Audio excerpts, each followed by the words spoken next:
Good evening. I'm Rick Dancer, and welcome to Get Real with Rick Dancer. And we are excited. I'm excited for this show tonight because I had a lady stop me today in a store in town, and she came up and she tapped me on the shoulder and she says, you know, I love when you do your shows because you get people on there that explain to us that we really aren't, number one, alone. Number two, that we really can do this. And as she says, and I think what's really happening because of what you guys are doing and the guests that you have is people are coming alive and participating. And apathy, has been our enemy in Oregon for the last, ever since I can remember being in the news business. So that was probably 30 years. I would go to meetings and think if more people showed up and said something, if more people understood that the power they have in their voice is absolutely amazing, if more people would come in here and stop throwing up their hands and say, oh, they never listened to us anyway, I think that we could change this state to make it represent not just people like you and me, but all of us. And I think what's happened over the years, over the decades, is that has deteriorated into an ideology that is one-sided. And now what I hear people saying is we're waking up. And what happens when you wake up a sleeping giant is the other giant that's had the conversation and had control of that conversation for eons gets really panicked and they attack and they come after people. They like to kill the messenger. Well, the messenger isn't going to go away. And tonight we have a great show and some examples. These are examples of communities, small communities that are actually where people are making a difference just by going to bat. And they're not being mean, they're just being firm, but they understand the rules. And they're not going in there and saying, well, you can't do this and doing stuff like that, because that gets you nowhere. You have to be armed, educated, armed, and I mean armed with information. You need to be armed with information. You need to be educated and go in and work with people. And it's not that difficult, but it takes tenacity, it takes perseverance, and it takes doing your homework so that you know what you can and can't do. And you can do far more. There are open meeting laws. There are so many laws on the books that are not being followed. And that's where you need to push. And tonight, we're going to give you an idea of how to push. Now, our show is sponsored tonight by Alvord Taylor. Endless Possibilities. This is an organization that has I think 30 homes, and they take care of people with different abilities. They're always looking for employees, and they've already gotten several employees just from us talking about them on the show. So if you're looking for a career change, you're looking for something that's going to make a difference in someone's life, alvordtaylor.com, and they have a place on there that says jobs, tells you everything you need to do, and you will change someone's life. And the best part is people with different abilities always change your life for the better. So that's one of our sponsors. Also, Michael Bratlin, CrisDental. I was in there today to get my 6-month cleaning. And Dr. Bratlin is a place that's welcome to everyone. And actually, I don't know if you saw, I had something on my page today about how a survey was done and how many people actually believe that people who are not vaccinated or treat this differently should be under house arrest. That doesn't happen with Dr. Bratlin. Everyone is welcome, no matter what your vaccination status is, to get your dental care done. It shouldn't be based on your dental care. Well, that's my phone, and I didn't turn it off. And our third sponsor and main sponsor is Priority One Heating and Air Conditioning. And I'll tell you what, those people do a great job. I had my heat pump go out. My house is for sale. I have 2 heat pumps. One of them died when I'm on my trip to Montana. Just called them up, said, can you go out and look, see what needs to be done, what you can do, put together a bid for my buyer on my house and see what we can do. And they were out there and I had it within 24 hours. That's how Priority One Heating and Air Conditioning operates. And if you're not on a monthly standard, having them check your system, you need to do that. I just turned down a house because the man has never had his HVAC checked. And I'm like, I'm not buying your problem. So I'm going to throw out the open. Bill Lundun has some interesting news again with our governor tonight that you're going to be intrigued to hear. But let's get the open going. We'll get Bill, and then we've got Rob, Basin Tackle Rob from Charleston, and somebody found him. He washed up on shore, so I got him to come on tonight, and we'll see if we can get the barnacles off of him and go. Who puts up with this? That's what I don't understand. the lion out. Bring the lion. Tonight on our show, we're going to have... Hey guys, don't you think it's kind of fun that you get to comment on the news? There's a cost. Oh yeah, there's a cost. People come after you. Like, I think that's why this is so much fun, is because... I'll see you at 5.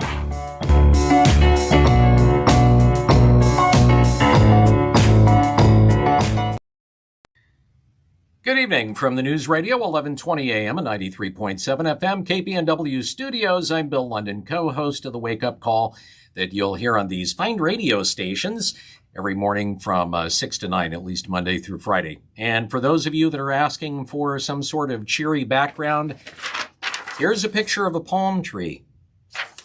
All right, there's a lot of things to get to tonight, so let's just get into it. Our first story, and I'm going to kind of go off script here in a minute to talk about this, and it is Lane County's DA Patty Perlow. She is taking on Governor Brown in court over her commutations and clemencies, which have released hundreds of convicted violent felons and very well may release more. Perlow, along with Lane County DA Doug Martini and 4 crime victims, have filed a petition in Marion County Circuit Court. It's called a writ of mandamus, seeking an order that the governor, state agencies, and officials essentially follow Oregon clemency law and put a halt on all of these clemencies.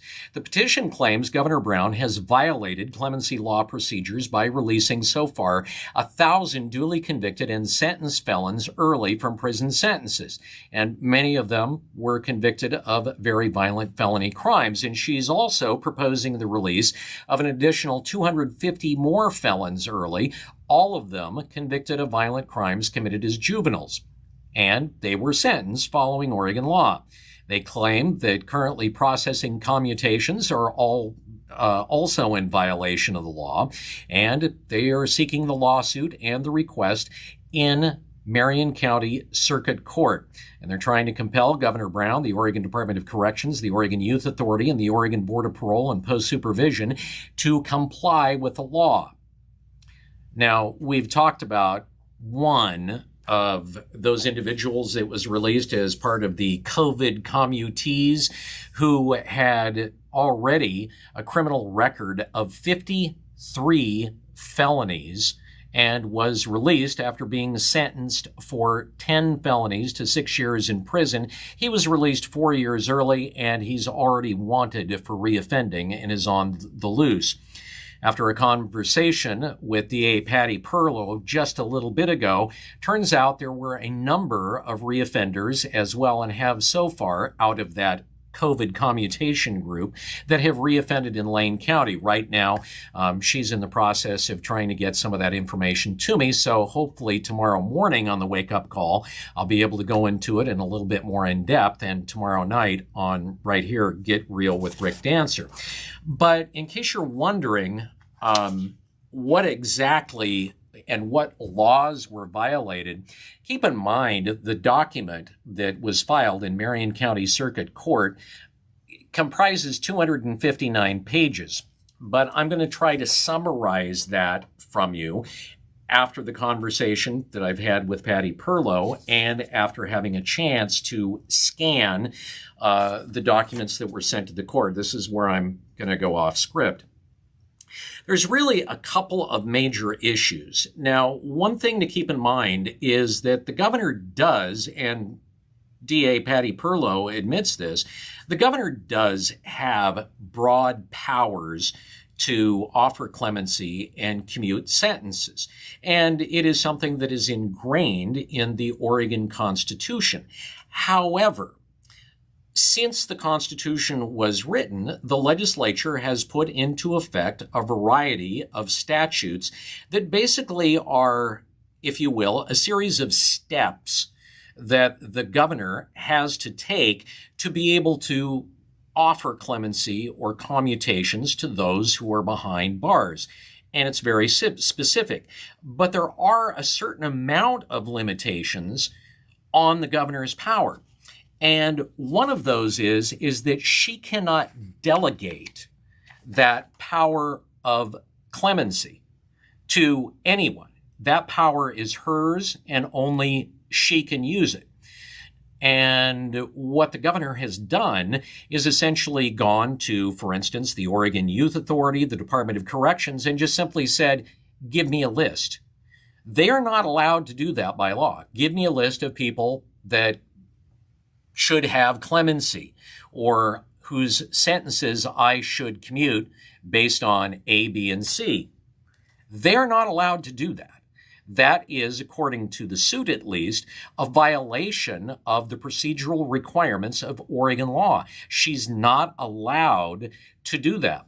One other thing that's very interesting, and this is one of the first arguments in the case, is that when someone is in jail to receive clemency, they have to ask for it.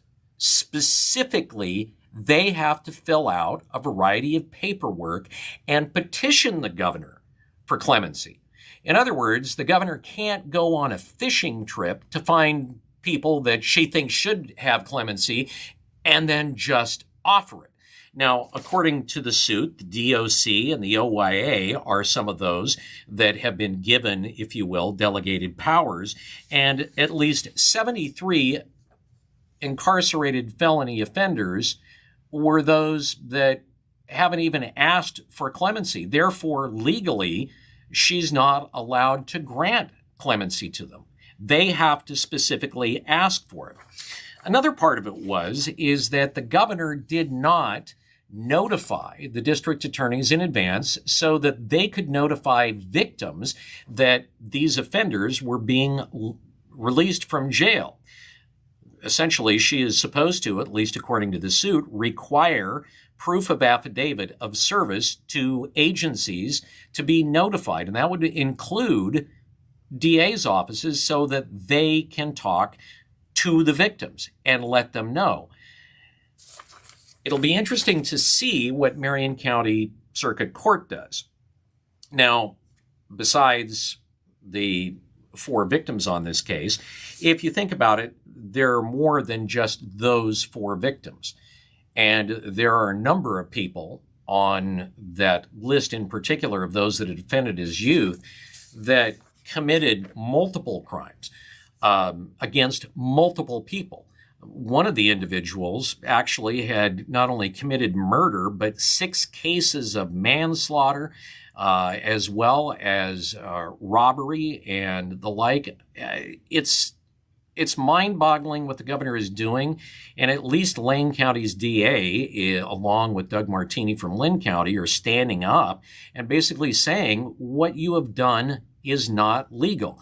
They are being represented by attorney Kevin Mannix, who is behind Measure 11. He came out of retirement, actually, to handle this case and argue it in court. As far as when it'll be heard, it's unknown. As long as how long it's going to take for a decision to be made, whether the governor decides that she wants to appeal it, who knows? And the other aspect of this is that a number of these clemencies and commutations will take place well after the governor has left office. She's only in office for about another 11 months. Tomorrow morning on the wake-up call, I'll have a full 20-minute interview with DA Patty Perlow. That'll be happening at about 6:35 tomorrow morning. And if that seemed kind of long-winded, my apologies. But like I said, just going off script there on that particular story. May go off a script on this one, and that has to do with the mass shooting that took place outside of the Wow Hall last Friday. We now know the names of the 6 people who were shot. One of them was from Eugene, that is Alea Michelle Tynan. We know that she is out of the hospital. She has been in the local media recently talking about what happened there. There were 4 individuals that were shot that were actually part of a hip-hop group from Pendleton. They were Richard Lemon, also Ray Sean, Dominique Joseph Sapuni, Tristan Van Blockland, and Priscilla Camarena. all of them from the Pendleton area, as well as Jason Smith, who was from San Francisco. Now, some of these individuals, as we said, have been released from the hospital. The Eugene Police Department is not releasing who is still there, although we do know that the person that seems to be or was the most seriously injured was Supani, who underwent surgery Friday night.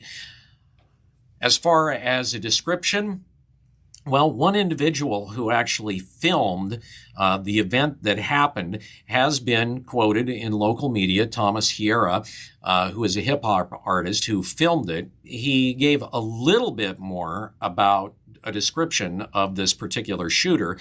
Besides wearing dark clothing and a hoodie, he was about 5'6", also appeared to be young, slight of build, and he claims he was carrying a handgun. Now, in an interview I did this morning with Eugene Police Chief Chris Skinner, I asked him, look, we know this person is a male, so obviously somebody got to look at his face. Do we know what race he is? Is he Caucasian? And according to the police chief, there were conflicting reports. Some said that he was an African American. Others said that he was a Caucasian. And so at this point, they actually don't know. They are still looking for information to try and solve this case. And if you have any information, you have any videos, maybe it's security cam footage from your home because you live around the area of the Wow Hall. If you would call them at 541-682-5162, they would greatly appreciate that. Well, there was a big recall election that took place, or vote, in Newburgh, trying to boot 2 Newburgh school board members. And the vote, of course, was Tuesday. And so far, the count that is in shows that board chair Dave Brown and vice chair Brian Shannon each are ahead, in other words, holding on to their seats by hundreds of votes. And they were behind the effort to essentially ban political signage, all political signage, including Black Lives Matter, pride flags, political message, etc., from public schools out of classrooms. And that's what led to the recall. Now, a new Oregon law actually went into effect January 1st, and this is the first time it's gone into effect, and it will cause a long delay for knowing when and or if the recall was successful or a failure. The new law says that any ballot postmarked by 8 p.m. the day of the election should be counted as long as it arrives within 7 days. According to the Yamhill Elections Office, they're saying they may not be able to certify the election until sometime around Valentine's Day. We do know that turnout was high, at least in Yamhill County, with 55% of registered voters voting in this, compared to the 19% that actually turned out to vote for the 2019 school board election. Oh, I've got other stories, but this is running long, so I'll leave you with this. If you were wondering, gee, how well did kids learn during distance learning? Can't give you any Oregon numbers, but I can tell you what they found in Washington State. The percentage of students, after learning online for over a year, who met state standards on the math portion of their state exams fell by 20 percentage points.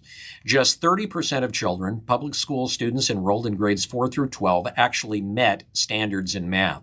In English, the portion of kids who met the standard fell by 9 percentage points. And this is what I love. State education officials cautioned against putting too much stock in the numbers. In other words, don't hold us accountable. Don't do that. All right, that's it for now. In the meantime, it's time for Rick to roll you in real. It's like the 3 R's. Rick, rolling, and reel. Right now, that's 4 R's. Yeah, but no arithmetic because we're in Oregon. We don't need math in our schools, right? Oh my God. 7 days after an election. Do you remember when you used to have to get your ballot in on time, like by 5 o'clock or something? Rob, this is insanity. Yeah, it is insanity, Rick. It's I came on the show feeling really good about everything, and now I'm kind of bummed out. It's dark in here. Just in the 15 minutes that I've been sitting in the little home office here, the light outside is. I should have turned on a light. It looks like I'm in a cave. Yeah. It looks like I'm in Oregon. Hey, this is what it's going to look like when Kate Brown finally has full power and we lose all our utilities. Sorry.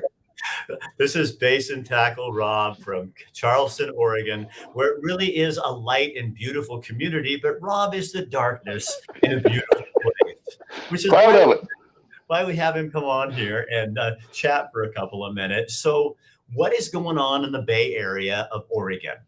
We had a tidal wave warning the other day. Now, typically we get 1-2 of those a year, and I don't give it much mind. But I was woken up at 5:15 by an alert setting on my phone that I didn't know I had that said, hey, they call them tsunamis now because it sounds far more impactful than tidal wave. Forever they called them tidal waves. Now it's tsunami. But they had a tidal wave warning, and I thought, well, it could be something legitimate. It looked real. They weren't calling for doom and gloom, end of the world, but they said there could be a 1 to a 3 foot swell, which is really nothing in the grand scheme of things. However, when it originates from a large impact, when it originates from an earthquake, when it originates from, in this case, a volcano, there's a lot of energy in that. So even though it may only be a 1 to 3 foot wave, there's so much energy in it. It hits so hard and fast and can do so repeatedly that damage can be done. I want to say about 10 years ago or so, Brookings got hit pretty hard. Bunch of damage inside the marina in Brookings. And we were kind of looking for maybe similar things here. Now, Sunset Beach, which is just south of us, about 6 miles, had some hydrographic events that we could see. We could see the waves coming in and the waves pulling out to the effect of it was like a king tide. Did you say hydrographic? That's a big word. Sorry, I read a book the other day. I didn't. I skimmed through the index. Googling it. Go ahead. Keep talking. But in the marina itself, so I was up on the roof. I got up there. I had radios, binoculars, rifles, beef jerky, beer, a lawn chair, and we broadcast live for an hour waiting for this massive event, but it didn't happen, which is good. She's saying she laughed really hard because she saw you on your roof trying to. Oh, I see that. Yeah, we were looking for looters. We were super excited for looters, and we didn't get. There was a homeless guy digging for cans, but that apparently doesn't meet the threshold of looting. I don't know. I don't make the laws, but if I did, it'd be different. Okay, Rob. Hey, just a couple of suggestions. Get some light. They have these circle rings, and you can get them, and you'd be stunning in a circle. I have a whole office, like a whole studio office at work, but I'm home right now because I have to take the kids to some functions here in a little bit, and I'm still going to make dinner, and I don't know if it's going to happen. This McDonald's for everybody. Well, the healthy guy from Coos Bay. There you go. Rob, thank you for joining us. We'll see you in 2 weeks. Thank you. Great intro. A great intro. Like, I'm ready to vote for you right now. That was the best intro to any show that's been. You knocked it out of the park today, brother. Have a good one, folks. God bless each and every one of you. God bless America. All right. See you, Rob. That guy is crazy. We love having Rob involved in our show. And when he has light, he brings us things about going on in Coos Bay and stuff happening down there. So our topic tonight, we've got a great topic, guys. We are going to talk with, we're going to inspire you to do the thing in your community that you might be afraid to do and that you need to do. Really quickly, though, I'm going to have a train go by here in a second, and I'm just going to warn you. So I'm going to bring my guests on really fast so I can turn my mic off. I don't think I'm going to make it. This is Adam Craven, city councilor in Brownsville, Oregon. Everybody gets a horn. This is Tyler, a parent in Brownsville, Oregon. And this is Mark Thielman, gubernatorial candidate, superintendent of Alsea Schools. And these three gentlemen have been working together. We had a meeting on the phone the other day talking about how we could do something to inspire you guys to make the change that you want to make. Because Tyler, I'm not saying this, I don't mean this like you're just a parent. You are a powerful parent who understands how to go look at the law and you've made some real dents in what's going on. Kind of explain to people what was going on that kind of got you inspired to really do something. So back in the fall, we noticed some things that were happening with, vaccination status and discrimination of staff, and how teachers and aides and the students were being treated.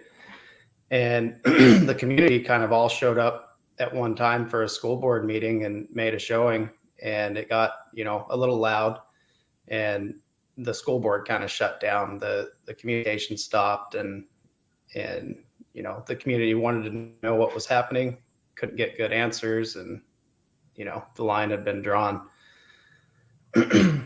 So go ahead. Basically at that meeting, I met some parents. I haven't been in this community for but 2 years, and I met some people. We formed up a group and started communicating and learning the laws and learning what the options were, and began communicating with the school, with the super and the board. And over several months, we didn't really get anywhere, but now we're at a point where that communication may be starting to open.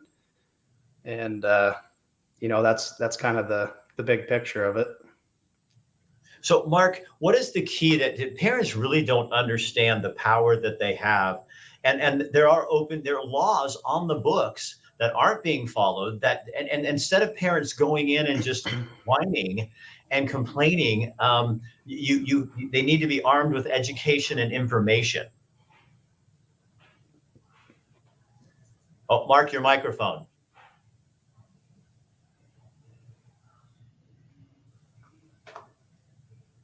Did you get it on?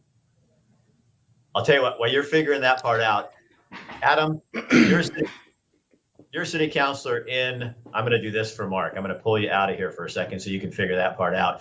You're city councilor in Brownsville, Oregon, and you guys have made some changes. In fact, I have that, what you sent me. I'm going to put it up here, but you guys has a resolution, and tell people what this resolution did.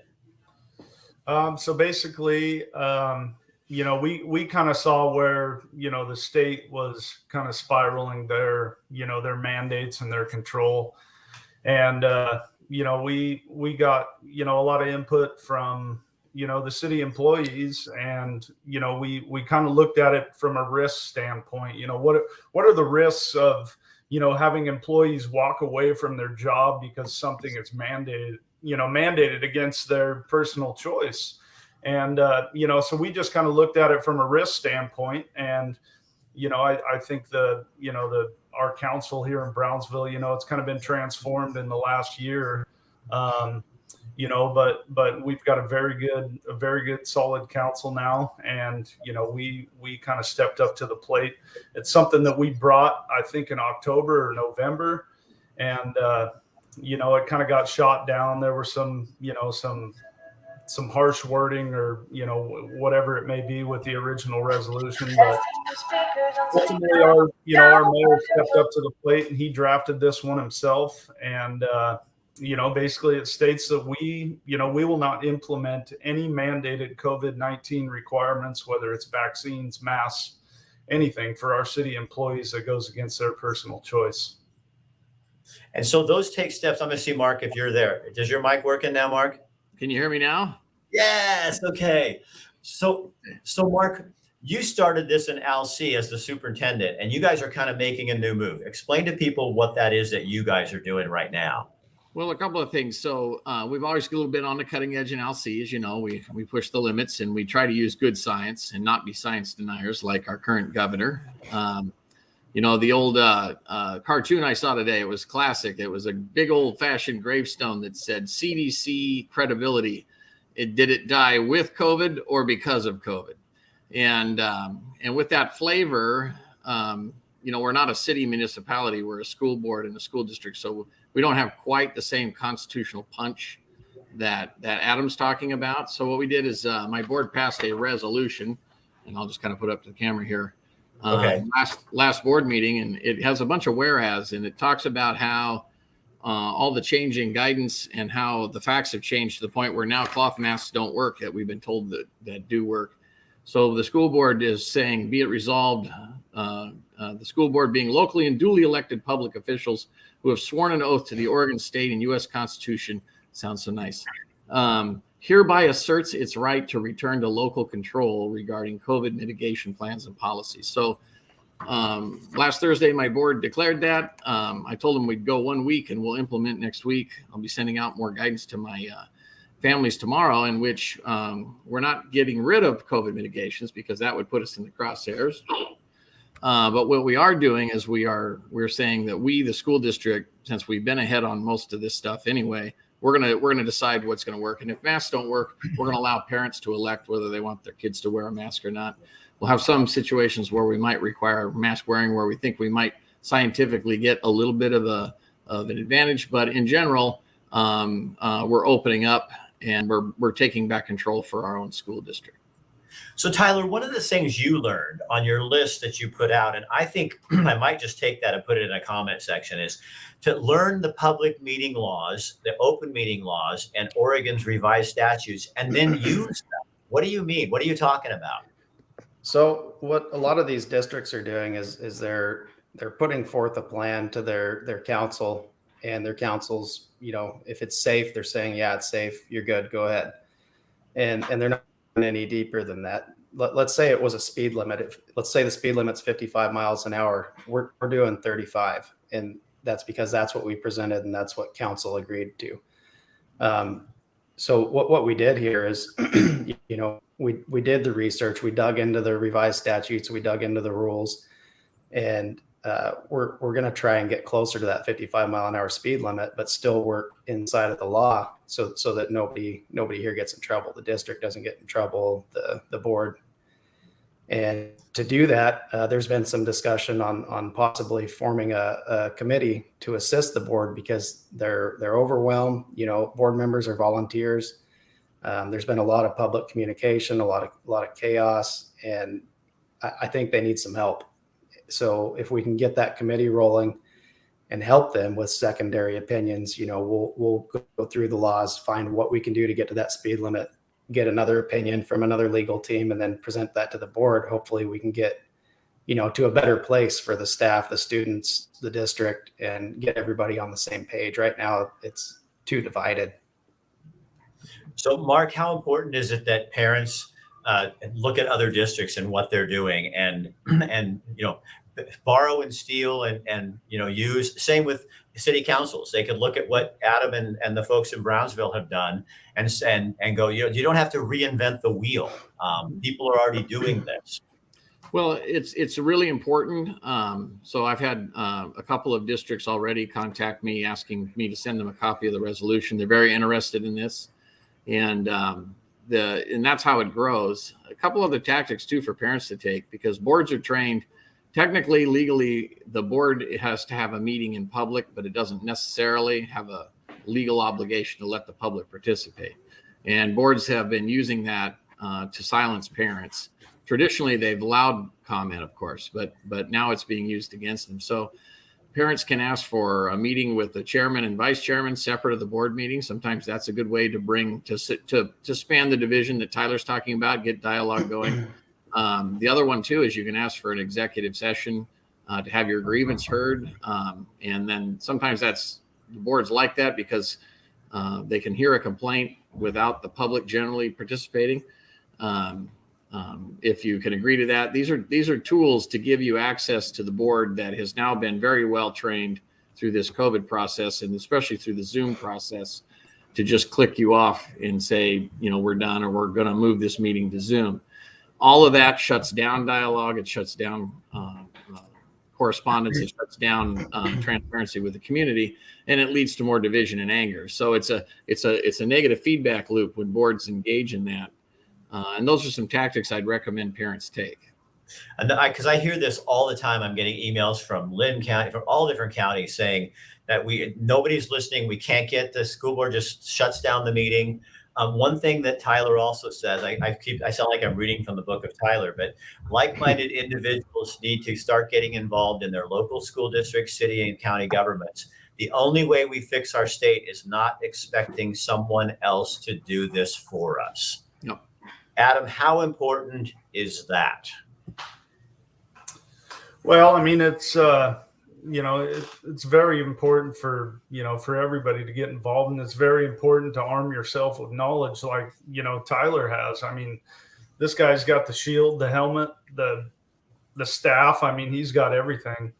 And he's been very impressive in his research, and everybody has a place, whether you're a grifter and a grinder, or you're willing to stand on the pillar and shout from the rooftops.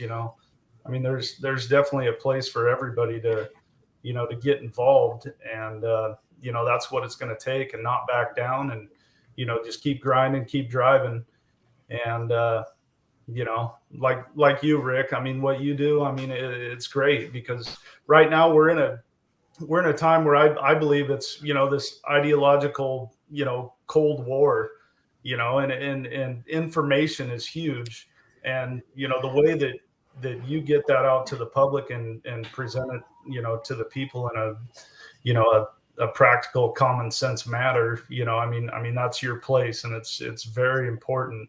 And I mean at every level, whether it's supporting an elected official, whether it's being an elected official. I mean, there's a lot of different levels of support and involvement that people don't realize that are very, very important.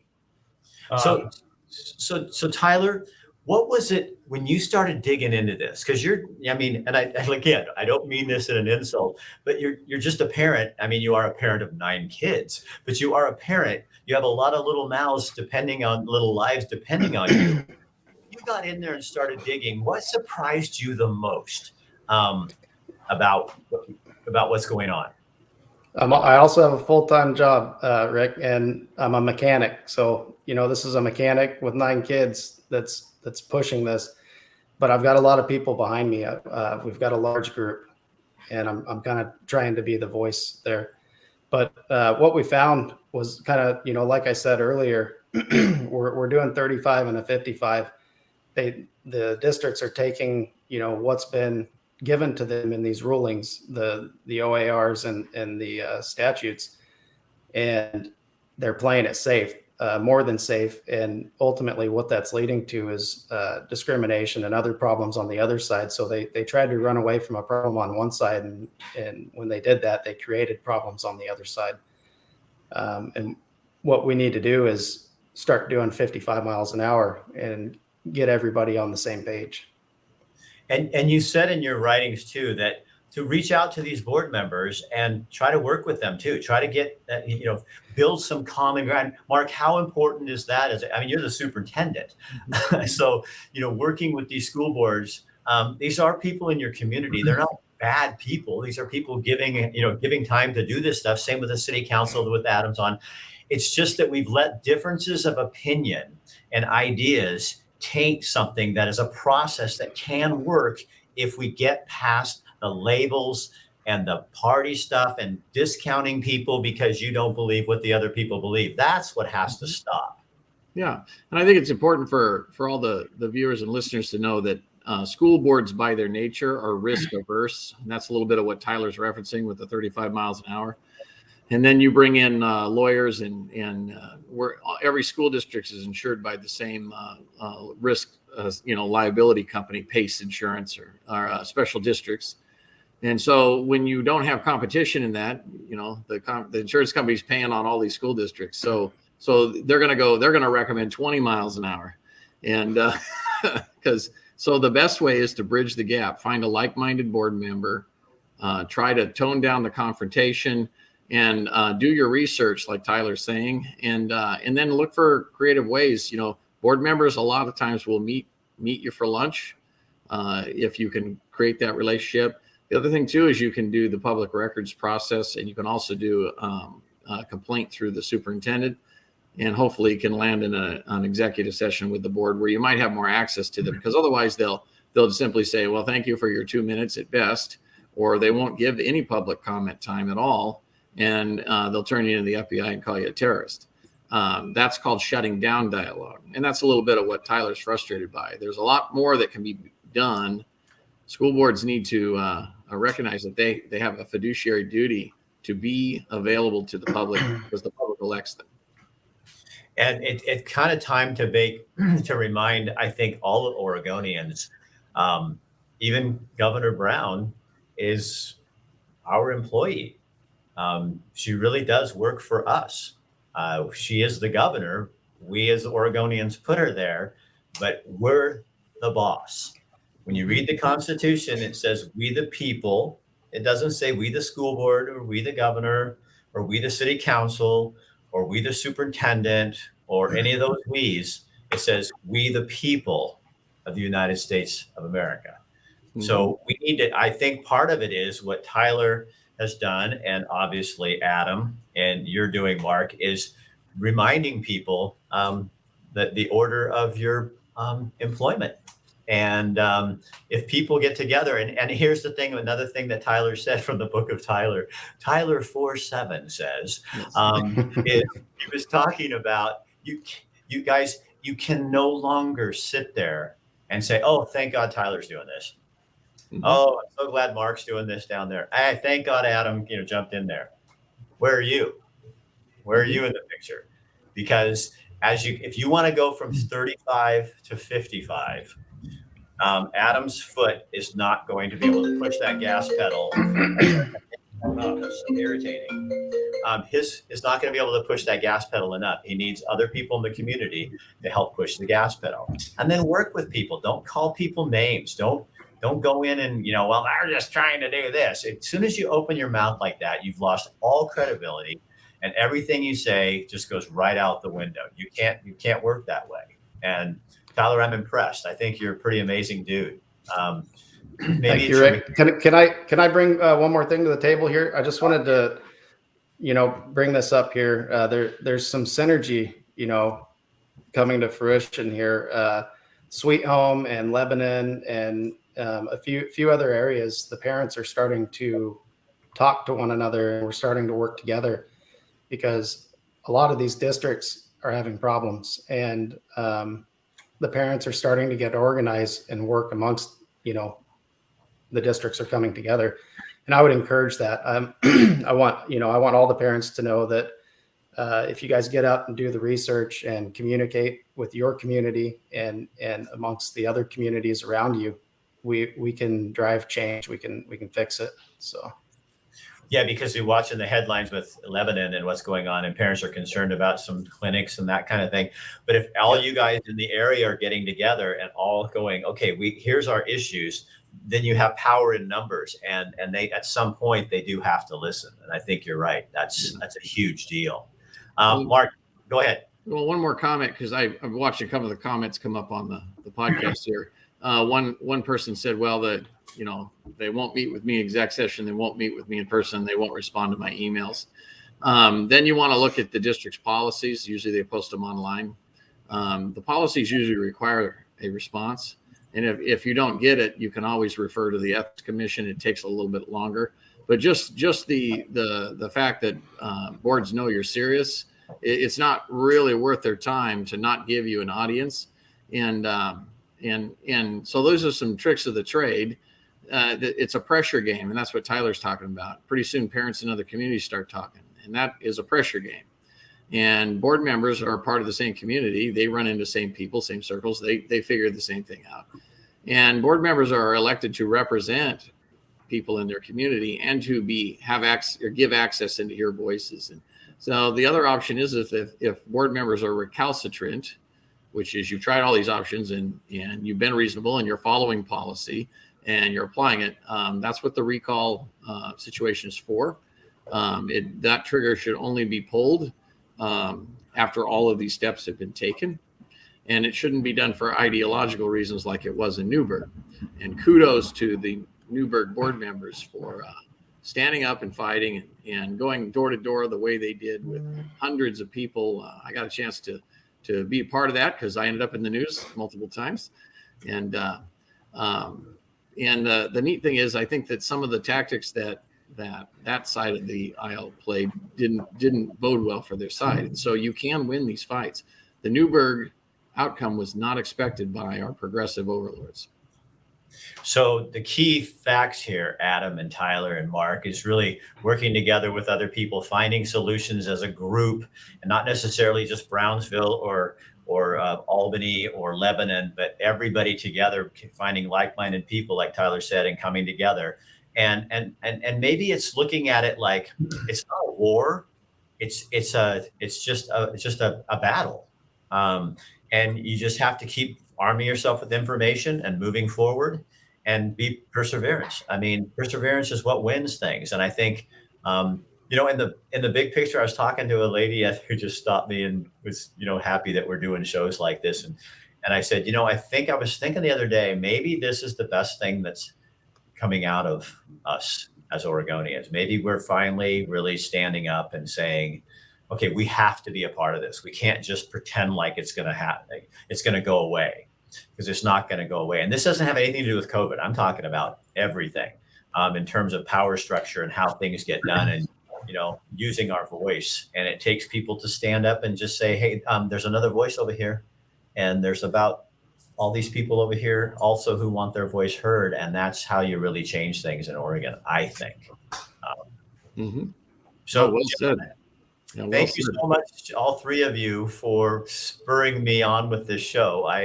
You guys kind of had to work with me a little bit to understand what we were going to do, and this has worked out actually perfectly. You can also check out Mark. He is, again, I'm going to give him another little plug. He's running for governor of Oregon, and check out his website. You can find out more about it. And Melissa will put that in there for you. I'm sure she's always here. Throw it in the comment section. Adam, thanks for what you do in Brownsville and working together with people. And Tyler, dude, you're like a superhero, man. Well, I want to thank Adam and Mark as well, because they were a wealth of information through this process. I couldn't have done it without the people that are helping me in our group, or these two guys right here. I got a lot of information from these guys. So, and they can, if you guys are a community and you don't know what to do, reach out to Adam if you're a city person. Mark can help you with school district stuff and city stuff, and Tyler probably has his hands full with his 9 children and all the cars he's fixing and his own community. So can you just give him a little bit of a break? The other people can help you out. And Tyler, you just keep doing what you're doing. Well, thanks, gentlemen. Thanks for being here. We appreciate all of you. Yeah, thank you, Rick. All right, you're welcome, man. Okay, so there you go. That's how you do it. I love that show. That is what we want to do all the time, is encourage you, because any one of those gentlemen would tell you they're not your voice. They are a voice. But when you hear other people using your voice and you get a taste of that and understand that there is power in that, and you know the right way to do it, yelling and screaming is what they do. We don't want to do that. We don't want to name call. Sometimes I get really irritated because even some of you guys come on here and you're calling people names. It doesn't do any good. It doesn't do any good to call people names. So instead, arm yourself with information, and real information, and don't just blurt out things, but think about what you're saying and think about what is your end goal. Is it to win, or is your end goal to reach some kind of a compromise or some kind of a deal? I hope it's to negotiate some kind of a deal, because we've been living in a state that all it wants to do is preach its own ideology, and it's time for it to listen to the rest of us as well, because we all live here, or did live here. I'm Rick Dancer. Thanks for being here. We want to thank Alvord Taylor, Endless Possibilities, offering people with different abilities endless possibilities in life. If you're looking for a career, that may be something you want to look at. We also want to thank our other sponsor, Priority One Heating and Air Conditioning. If you like what we're doing, please, if you're looking for a new heating system or a cooling system, please go to our clients, because that shows them that what they're doing makes a difference and is important. And CrisDental, Dr. Michael Bratland, our dentist of the show. If you're looking for a dentist that cares about your health and doesn't care about your personal choices, he's your guy. I'm Rick Dancer. Tomorrow night we will be here. We have a special show about COVID. We have a couple of guests coming on who've had it, a doctor who is treating it in Sweet Home, and going to find out a little bit about what they're doing. And we'll have a personal story from me about that as well. So we'll see you tomorrow night, 5 o'clock right here. Share this on your page so other people know about it, see it, hear it, and can use that information. All right. Have a good night.